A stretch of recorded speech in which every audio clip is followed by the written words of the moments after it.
अस्सलाम वालेकुम स्टूडेंट्स, क्या हाल है आपके। मेरा नाम है अबरार चौहान। आज हम first year chemistry chapter number 8 के अंदर बफर कैपेसिटी को पढ़ने जा रहे हैं। इसमें हम इफेक्टिवनेस ऑफ बफर को भी कैलकुलेट करेंगे कि बफर पीएच चेंज को किस तरह रेजिस्ट करता है। इस सारी कैलकुलेशन को हम by the addition of any strong base calculate करना भी सीखेंगे। इसमें हम हेंडरसन इक्वेशन को यूज़ करेंगे। तो चलते हैं हम लेक्चर की तरफ। स्टूडेंट्स, आज हम बफर कैपेसिटी पढ़ने जा रहे हैं। बफर कैपेसिटी जो होती है ना, वो बफर की सलाहियत होती है कि वो external addition of strong acid या स्ट्रॉन्ग बेस को कितना रेजिस्ट कर सकता है। एक सर्टन टॉलरेंस लेवल है उसका। उसके बाद अगर आप एसिड या बेस ऐड करेंगे तो उसकी रेजिस्टेंस ख़त्म हो जाएगी। वो उसके बाद जो पीएच चेंज को रेजिस्ट करने की सलाहियत है वो खो बैठेगा। तो मैं कहूँगा कि वो बफर डिस्ट्रॉय हो गया।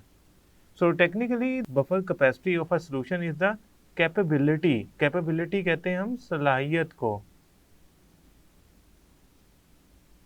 तो बफर कैपेसिटी किसी सॉल्यूशन की उसकी सलाहियत होती है कि वो किस हद तक पीएच में चेंज को रेजिस्ट करे। कब ये पीएच का चेंज कब आता है? पीएच का चेंज तब आता है जब आप ऐड करते हो स्ट्रॉन्ग एसिड और बेस एक्सटर्नली। अच्छा, याद रखिएगा, ये जो स्ट्रॉन्ग एसिड और स्ट्रॉन्ग बेस ऐड करना है ये थोड़ी थोड़ी क्वांटिटीज़ में होता है। ऐसा नहीं है कि आपने एक बफर का सोल्यूशन है 500 ml और उसमें 2 लीटर आपने एसिड डाल दिया, तो वो तो डेफिनेट सी बात है कि आपने बफर कैपेसिटी से कहीं ज़्यादा एसिड या बेस की क्वांटिटी डालकर उसको डिस्ट्रॉय कर दिया। ये जो एक्सटर्नली ऐड करते हैं स्ट्रॉन्ग एसिड या बेस, ये बड़ी माइन्यूट क्वांटिटी में हम ऐड करते हैं और बफर इसको रेजिस्ट करता है। स्टूडेंट, बफर कैपेसिटी डिपेंड करती है साइजेस ऑफ मोलैरिटीज ऑफ कंपोनेंट्स पे। अब मोलैरिटीज ऑफ कंपोनेंट्स क्या होते हैं, यानी कि पहली बात है कंपोनेंट्स को रीडू करते हैं हम, फिर मोलैरिटीज़ की बात करते हैं, फिर साइजेस की बात करते हैं। ये है इसकी डिपेंडेंस कि किस चीज़ पे बफर कैपेसिटी डिपेंड करती है। पहली बात, मोलैरिटीज़। मोलैरिटीज़ असल में मोल पर डीएम क्यूब कंसंट्रेशन है। किसकी? कंपोनेंट्स की। अब ये जो दो कंपोनेंट्स हैं हमारे पास, ठीक है, वो कौन कौन से होते हैं? फॉर एग्जांपल अगर मैं एसिडिक बफर की बात करूं तो एसिडिक बफर में हमारे पास दो कंपोनेंट होते हैं। एक होता है वीक एसिड। फॉर एग्जांपल हम बार बार उस एग्जांपल को पढ़ते हैं, एसिटिक एसिड CH3COOH। दूसरा है कंपोनेंट हमारे पास एसिडिक बफर का salt of weak acid with strong base. अब ये salt of weak acid with strong base कैसे बनेगा? ये बनेगा when acetic acid reacts with a strong base like sodium hydroxide, वो हो जाएगा CH3COONA। अब बात यूं है कि ये जो दो कंपोनेंट है, कंपोनेंट नंबर 1, कंपोनेंट नंबर 2, इनकी जो कंसंट्रेशन है वो कितनी ज़्यादा है, यानी कि उसका साइज कितना ज़्यादा है या कितना कम है, इस बात पे बफर कैपेसिटी डिपेंड करती है। जितना ज़्यादा साइज या वैल्यू ऑफ मोलैरिटीज ऑफ कंपोनेंट होगी उतनी ज़्यादा उस सॉल्यूशन की बफर कैपेसिटी होगी। अदरवाइज आप इसे यूं समझें कि आप जितना डाइल्यूट बफर बनाएंगे उतनी उसकी कैपेसिटी कम होगी, उतना जल्दी वो डिस्ट्रॉय हो जाएगा। अब बफर डिस्ट्रॉय हो जाएगा और वो कैसे पीएच चेंज को रेजिस्ट करता है, उसकी इफेक्टिवनेस क्या है, इस चीज़ को हमें समझना होगा। तो हम इसके बफर कैपेसिटी के जो सेकंड पार्ट है, यानी कि बफर एक्ट कैसे करता है, उसकी इफेक्टिवनेस कैसे जज की जाती है, उस तरफ चलते हैं। तो हमारे पास जो टॉपिक है वो आ गया है effectiveness of buffer.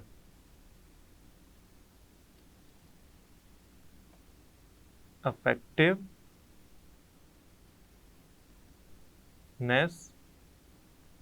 Of buffer. पहली बात है, हम एक बफर सॉल्यूशन बनाते हैं, फिर हम उसकी इफेक्टिवनेस को चेक करते हैं। हम करने के जा रहे हैं इफेक्टिवनेस ऑफ बफर को स्टडी करने जा रहे हैं। Student let's have a buffer, acidic buffer. Acidic buffer के दो कंपोनेंट्स होते हैं हमारे पास। इस टाइम एसिडिक बफर है, वो हमने कौन सा लिया है, हमने एक एसिडिक बफर लिया, उसमें दो कंपोनेंट्स लिए, एक है एसिटिक एसिड और स्टूडेंट जो दूसरा कंपोनेंट है वो है इसका salt CH3COONA। Now we have a problem here. जब हम एसिडिक बफर ले लेते हैं तो इनकी एक खास कंसंट्रेशन ली जाएगी तो उससे एक पीएच जनरेट होगी जिसे कहेंगे हम बफर की पीएच। वो पीएच पहले हमें फाइंड कर लेनी चाहिए ताकि हम जब एसिड या बेस की एडिशन करें तो चेक करें कि वो पीएच कितनी डिस्टर्ब होती है जब बफर उसको रेजिस्ट करता है। यानी कि मेरे पास एक बफर जो भी मैं बनाऊंगा उसमें जो ये कंपोनेंट्स हैं इनकी कंसंट्रेशन की वैल्यूज जो हैं वो उसकी पीएच को डिफाइन करेंगी, बताएंगी। आपने जो एसिटिक एसिड लिया है वो लिया है 0.09 मोलर, 0.09 मोलर यानी कि मोल पर डीएम क्यूब। और जो सोडियम एसीटेट लिया है यानी कि साल्ट लिया है वह 0.11 मोलर। नाउ हमने चेक करना है पहले तो ये कि जो हमने एसिडिक बफर बनाया है ये खुद कितनी पीएच रखता है। बाद में हम एसिड या बेस ऐड करके देखेंगे कि वो पीएच चेंज कितनी रेजिस्ट करते हैं। सो हम यहाँ लिखते हैं let's find pH of this buffer. इस बफर की पीएच फाइंड करने के लिए हमारे पास एक हेंडरसन इक्वेशन है। हेंडरसन इक्वेशन थी pH is equal to pKa plus log of salt over acid.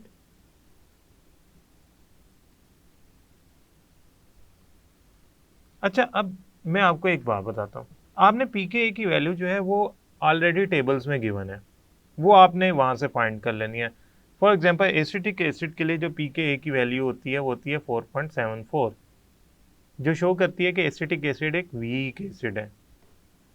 Plus log of जो कंसंट्रेशंस ली हैं, आपने कंसंट्रेशन क्या लिया है 0.09 और 0.11। ये 0.11 जो है वो साल्ट की है तो उसकी जगह लिख देते हैं, और 0.09 जो है वो किसकी है, एसिड की, तो इसकी जगह लिख देते हैं। जब आप इसे कैलकुलेटर पे सॉल्व करेंगे तो इससे जो पीएच जनरेट होगी वो होगी 4.83। नाउ ये जो बफर आपने बनाया है इन कंसंट्रेशंस को लेते हुए एक डीएम क्यूब सोल्यूशन के अंदर, याद रखिएगा ये एक डीएम क्यूब सोल्यूशन के अंदर है। फॉर एग्जांपल आपके पास एक बीकर है, उस बीकर के अंदर आपने एक डीएम क्यूब सोल्यूशन लिया है इस बफर का। इस कंसंट्रेशंस ऑफ एसिड और साल्ट के जरिए आपने एक डीएम क्यूब सोल्यूशन बनाया है बफर का, और उसकी जो पीएच निकली है वो निकली है 4.83 बाय हेंडरसन इक्वेशन। नाउ अब हम क्या करते हैं, अब ये तो हमारे पास आ गई ना पीएच। मैं ज़रा इसको थोड़ा सा ऊपर रखता हूँ। हाँ जी, ये अब हमारे पास आ गई पीएच। अब मैं इसमें ऐड करता हूँ थोड़ा सा strong base. Now let's add strong base sodium hydroxide. कितनी कंसंट्रेशन की मैं ऐड करूंगा, मैं अगर 0.01 मोल डाल रहा हूं 1 लीटर सोल्यूशन में तो बन जाएगी उसकी कंसंट्रेशन 0.01 मोल पर डीएम क्यूब। तो मैंने इतनी मोल्स सोडियम हाइड्रोक्साइड की इन 1 DM cube of buffer solution add कर दी। इससे क्या होगा, इससे बफर को एक्सटर्नली स्ट्रेस मिलेगी या रेजिस्ट करने के लिए कोई स्पीशीज मिलेगी, यानी कि मैंने एक्सटर्नली सोडियम हाइड्रोक्साइड ऐड कर दी। आपने देखा मैंने बहुत थोड़ी अमाउंट डाली है, मैंने कोई 100 मोल्स नहीं डाल दिए, थोड़ी अमाउंट डाली है और उसी से रेजिस्टेंस चेक होगी। अब होता क्या है, जब आप सोडियम हाइड्रोक्साइड ऐड करते हैं ना, सोडियम हाइड्रोक्साइड एक स्ट्रॉन्ग बेस है, सो इट टेक्निकली डिजोल्व 100%। अगर मैं इसमें जो माइन्यूट सी रिवर्स रिएक्शन होता है उसको निगलेक्ट कर दूं तो ये तकरीबन सारे का सारा जो होता है वो डिजोल्व हो जाता है। क्यों, एक स्ट्रॉन्ग बेस है।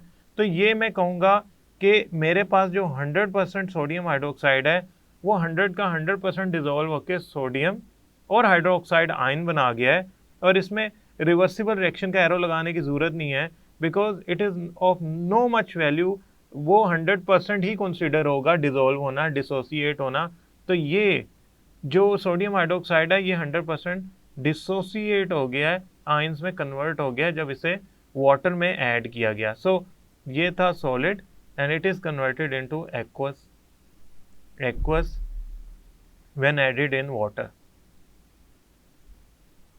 अब अगर मैं इसकी कंसंट्रेशन ली है 0.01 मोल, मैंने कंसंट्रेशन कितनी ली है 0.01 मोल। तो सोडियम हाइड्रोक्साइड जब डिसोसिएट होता है तो जितना वो होता है उतनी हाइड्रोक्साइड आयन बनाता है। क्यों? इक्वेशन से पता लग रहा है एक सोडियम हाइड्रोक्साइड एक हाइड्रोक्सिल आयन बनाता है। तो 0.01 मोल जो होंगे वो 0.01 मोल ही बनाएंगे हाइड्रोक्सिल आयन, और डेफिनेटली सोडियम आयन भी 0.01 मोल ही बनेंगे। अब ये जो हाइड्रोक्सिल आयंस होते हैं ना, दीज आर एक्चुअली दो स्पीशीज जो कि जाके एसिटिक एसिड से रिएक्शन करते हैं, यानी कि hydroxyl ion as a base acetic acid को पकड़ लेगा। अब होता क्या है, जब आपका स्ट्रॉन्ग बेस ऐड की जाती है तो वो एसिटिक एसिड से रिएक्शन शुरू कर देती है। अब वो रिएक्शन होता क्या है? होता यूं है कि आपका अगर मैं हाइड्रोक्सिल को इस्तेमाल करूं, पहले तो मैं लिखता हूं ना sodium plus hydroxyl plus acetic acid, ये असल में रिएक्ट करेंगे तो होगा क्या? एज यूजुअल न्यूट्रलाइजेशन होगी। जो हाइड्रोक्सिल आयन है बेस का सोडियम हाइड्रोक्साइड का, वो हाइड्रोजन आयन को कैप्चर करके बनाएगा H2O, यानी कि न्यूट्रलाइज कर दिया। इस बेस और एसिड का रिएक्शन हो गया, एसिड और बेस से न्यूट्रलाइजेशन हो गया, और पीछे क्या बच गया? आपके पास बच गया एसीटेट आयन और सोडियम आयन। तो साल्ट बन गया, ठीक है, और वाटर बन गया। अब आपने गौर से मेरी बात सुननी और समझनी है। जब आपने 0.01 मोल सोडियम हाइड्रोक्साइड डाला 0.09 मोल पर डीएम क्यूब एसिटिक एसिड के सोल्यूशन में, यानी कि इतनी कंसंट्रेशन ऑफ सोडियम हाइड्रोक्साइड या इतनी कंसंट्रेशन ऑफ हाइड्रोक्सिल आयन आपने ऐड की एसिटिक एसिड के सोल्यूशन में, तो उसने एसिटिक एसिड से रिएक्ट किया और उसका साल्ट और वाटर बना दिया। अब एसिटिक एसिड कन्वर्ट हो गया अपने साल्ट और वाटर में, क्योंकि उसने किसी स्ट्रॉन्ग बेस से रिएक्ट कर लिया। अब जब 0.01 0.09 से रिएक्ट करेगा तो होगा यूं कि 0.01 पूरे का पूरा 0.01 ऑफ एसिड खा जाएगा। आसान लफ्जों में ये जो कंसंट्रेशन ऑफ बेस डाली है ये सारी की सारी हाइड्रोक्सिल आयंस में कन्वर्ट हो गई है, और वो सारे के सारे हाइड्रोक्सिल आयन एसिड को न्यूट्रलाइज करने की कोशिश करेंगे, जिससे 0.01 ऑफ हाइड्रोक्सिल आयन 0.09 से रिएक्ट करके बनाएगा 0.01 सॉल्ट। अच्छा, अब आप कहेंगे सर चूंकि 0.01 जो है कंसंट्रेशन वो 0.09 में से कुछ हिस्सा इस्तेमाल करके इतना साल्ट बना गई है और डेफिनेटली इतना ही वाटर बना गई है, तो इसका मतलब ये है कि अब एसिड का कुछ हिस्सा तो यूज हो गया न्यूट्रलाइजेशन में, तो बाकी एसिड कितना बचा? बाकी कितना बचेगा अब उसको कैलकुलेट करते हैं।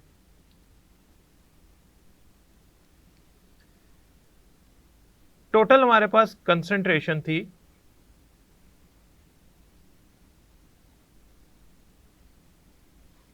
0.09 किसकी? एसिटिक एसिड की। यूज्ड बाय स्ट्रॉन्ग बेस, कितनी इस्तेमाल की स्ट्रॉन्ग बेस ने, यानी कि हाइड्रोक्सिल आयन जो जनरेट होगा कितने रिएक्ट किए? NaOH ने कितना रिएक्ट किया एसिटिक एसिड से? 0.01। तो ये वाली नीचे वाली जो है वो 0.09 से रिएक्ट कर गई, इनको आपस में माइनस कर दूंगा, तो ये वो कंसंट्रेशन बच जाएगी जो स्ट्रॉन्ग बेस ने रिएक्शन के बाद छोड़ दी है। Now this is a new concentration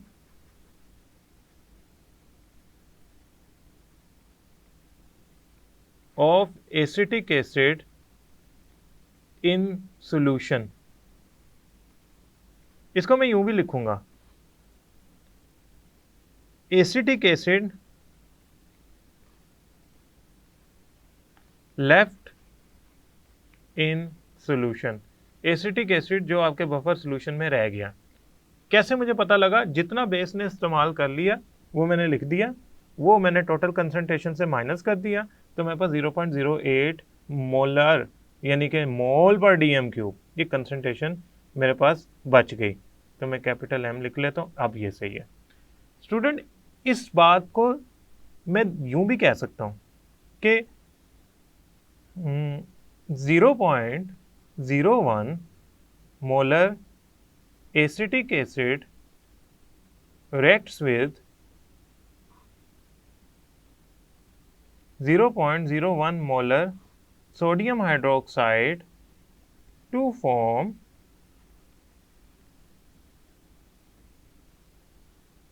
0.01 मोल पर डीएम क्यूब या मोलर साल्ट ऑफ इट।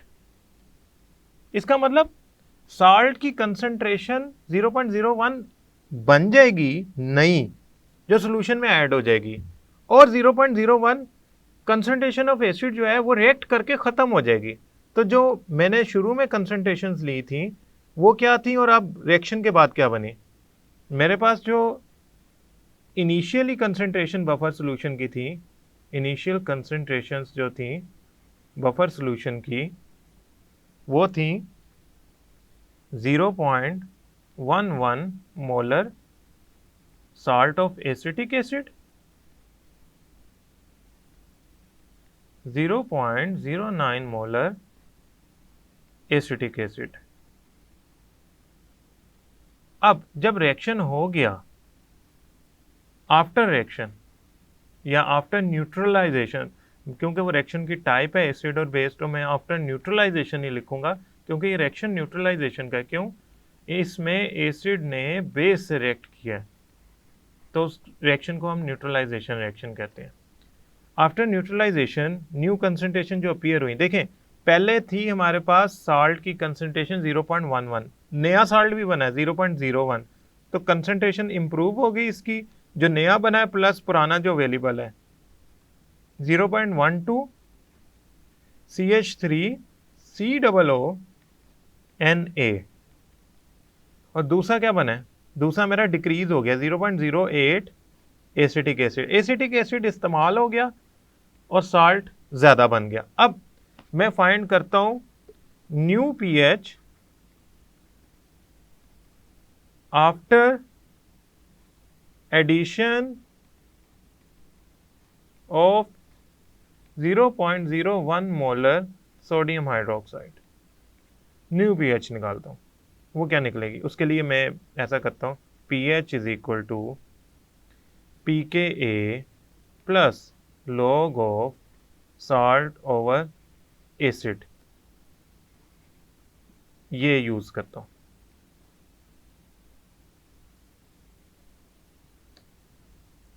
अब जो मेरी नई वैल्यूज थी, खैर pKa की वैल्यू तो नई नहीं होगी, वो तो वही रहेगी ना, 4.74 प्लस log ऑफ साल्ट की कंसंट्रेशन क्या डेवलप हुई 0.12 ओवर एसिड की कंसंट्रेशन कितनी बच गई 0.08। Now student the answer is actually 4.74 plus 0.176 which comes to be 4.92। अब ये देखें ऑब्जर्वेशन क्या हुई हमारी इस पूरे प्रोसेस में, ऑब्जर्वेशन क्या हुई है हमारी इस पूरे प्रोसेस में, ऑब्जर्वेशन क्या हुई है? जब मैंने बेस नहीं ऐड की थी एक्सटर्नली इन बफर सॉल्यूशन, सिर्फ बफर सॉल्यूशन ही था, तो मेरी पीएच थी 4.83। जब मैंने बेस की एडिशन की तो बफर ने उसको रेजिस्ट किया और रेजिस्टेंस के दौरान बफर का कुछ हिस्सा इस्तेमाल हो गया उसको रेजिस्ट करने में, तो जो नई बेस एडिशन से पीएच बनी वो बनी 4.92। अगर मैं इन दोनों का डिफरेंस लूं, यानी कि जो डिफरेंस आया बिटवीन द पीएच, ये इन दोनों पीएच में जो डिफरेंस आया है वो है 0.09। यानी कि अगर बफर की मौजूदगी में आप 0.01 मोलर ऐड करते हैं सोडियम हाइड्रोक्साइड तो इतना पीएच का चेंज आएगा। अच्छा, अगर विदाउट बफर ना होता और 1 डीएम क्यूब में हम ऐड करते sodium hydroxide without buffer adding 0.01 molar sodium hydroxide, तो उससे पता पीएच का चेंज कितना आता? उससे पीएच का चेंज आता 7 से प्योर पीएच की value addition of 0.01 molar sodium hydroxide की वजह से उठ के चली जाती है 12 पे। यानी कि आपका जो डिफरेंस है वो आता 5 यूनिट्स का पीएच में, लेकिन ड्यू टू बफर आप देख सकते हैं कि 0.09 आया है। सो ये जो डिफरेंस है ना, ये इतना कम है कि आप इधर से ये अंदाजा लगा सकते हैं कि पीएच चेंज को बफर ने कंट्रोल करने की कोशिश की, उसको रेजिस्ट करने की कोशिश की, और अल्टीमेटली उसने इस मकसद का हसूल करने के लिए रिएक्शन किया, उससे हमारी पीएच थोड़ी सी डिस्टर्ब हुई। तो यहां हम दो बातें ऐसे ऑब्जर्व करेंगे, वो कौन कौन सी है जरा देखते हैं। पहली बात which is most important,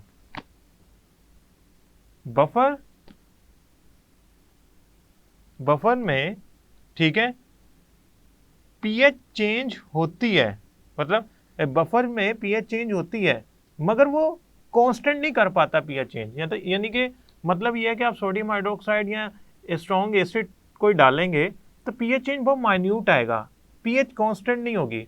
buffer, इसका मतलब ये हो गया कि can not hold the pH exactly constant. Buffer can not hold pH exactly constant। फिर क्या करता है, ये लिमिटिंग कर देता है चेंज इन pH को। It limitize the change in pH। Now student, this is what should be the long question कि पीएच ऑफ द बफर कैसे कैलकुलेट की जाती है, पीएच चेंज को कैसे बफर रेजिस्ट करता है, और मैंने आपको सारी कैलकुलेशन करके ये समझाया। आई होप स्टूडेंट ये लेक्चर आपको समझ आया होगा। नेक्स्ट लेक्चर तक के लिए अल्लाह हाफिज़।